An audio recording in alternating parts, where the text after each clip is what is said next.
Sinabi ho ng Pangulong Bongbong Marcos na naniniwala sila na mapagkakatiwalaan pa rin ang gobyerno. Ibig sabihin, meron pa ring credibility. Ay, tama naman. Dahil, siya naman, bilang Pangulo, dapat talagang marinig natin sa kanya. Kailangan talaga yon. Oo. Ito ay dahil sa tinatamasa daw ng kanyang administrasyon ang maling gawain noong nakaraan.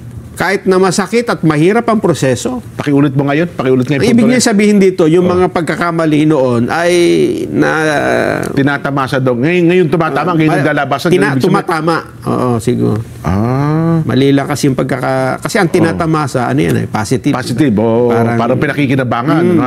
Pero ngayon, tuloy-tuloy din na ho ang ginagawang paglilinis sa hanang ng pamahalaan para matiyak na lahat ng opisyal at lingkod bayan ay karapat-dapat sa tiwalang ipinagkaloob ng taong bayan. Ayun. So, ibig sabihin, itong mga nangyayari kaguluhan ngayon, ang mga kontrobersyang ito, ay resulta pa ito nung nakalipas na administrasyon. Ganun ba ibig sabihin?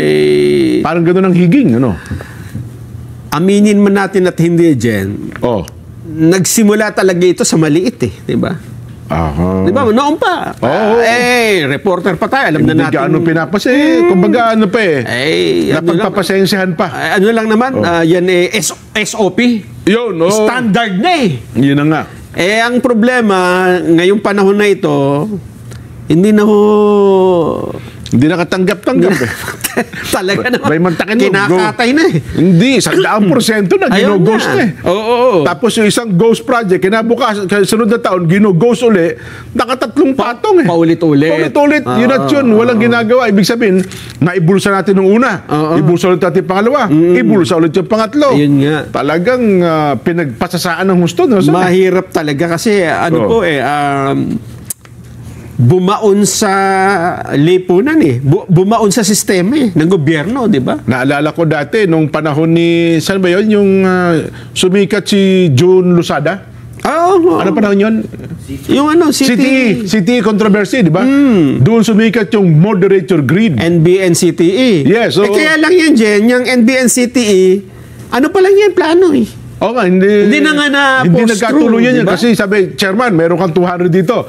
Hindi naman nagkatuluyan yan. Parang ganun Pero Jen, ano lang kung natuloy lang yan. Halimbawa lang ay walang corruption. Walang mga hingian. Totoo. Ang laking advantage sana yung kasi, nagkaroon tayo ng network kaagadan. Kasi lahat ng probinsya dyan, lahat ng government offices, public places, ay dapat connected. Yes. Yun ang idea niyan Nasingitan lang talaga nung, yun na nga.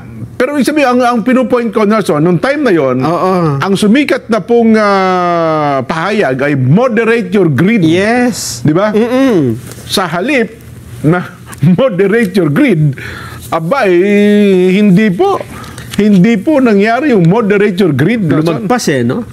Siguro ang naisip nila, mahihina yung mga nauna sa atin. Bantay mo, di ba yung NBN-CTE, nasundan ng fertilizer fund scam, nasundan, sumunod na naman, mas malalaki May Napoles. Paakyat ng paakyat na yung halaga. Ang problema ngayon, sumabog ho. Sukdulo na kasi ito Talagang... kasi mismong budget na umabot na sa rurok Kumbaga sa nagkakamada. Ito, akin yan dito, inyo yan. Lahat ng... Tsaka ngayon lang ako nakakita sa picture na sinasalansan yung ganun laksalak sa pera. Dati, ano lang yun, gawa kathang isip lang Totoo pa lang nangyayari. Totoo. Kontakin mo yan. Kaya ang sabi ng Pangulo, eto ang sabi niya, mga babayan. Sinabi niya ito sa Gawad Parangal ng Metrobank Foundation 2025.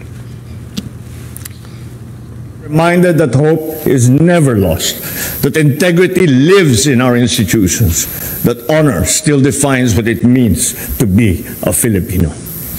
Bawat tapat na guro, sundalo at pulis ay isang tagumpay laban sa katiwalian at pangungutya na sumasalot sa ating bansa. Kasama po kayo sa aming inspirasyon upang magsumikap na itama ang mga nagkagawiang mali sa gobyerno. Patuloy tayo sa paglilinis ng hanay ng pamahalaan upang matiyak na ang bawat opisyal bawat lingkod bayan ay karapat-dapat sa tiwalang ibinibigay nila sa kanila ng taong bayan. Hindi madali ang laban na ito. Marami pa tayong haharapin. Marami pa tayong pagdadaanan. It will be hard, and sometimes it will be painful, but it will be worth it because we are fighting for what we are fighting for is a country that our children will inherit, that a nation that they can be proud of, that they can be proud to say, I am Filipino. Ayun. Napakahirap ng kalagayan na ganyan, ano? Kasi sa gitna ng napakaraming lumilitaw na mga issue ngayon na may kinalaman sa katiwalian, parang mahirap kumbinsihin ang ating mga babayan, no? Well, bilang leader ng bansa, iba sabihin mo, dapat proud pa rin tayong sabihing Pilipino. Tayo.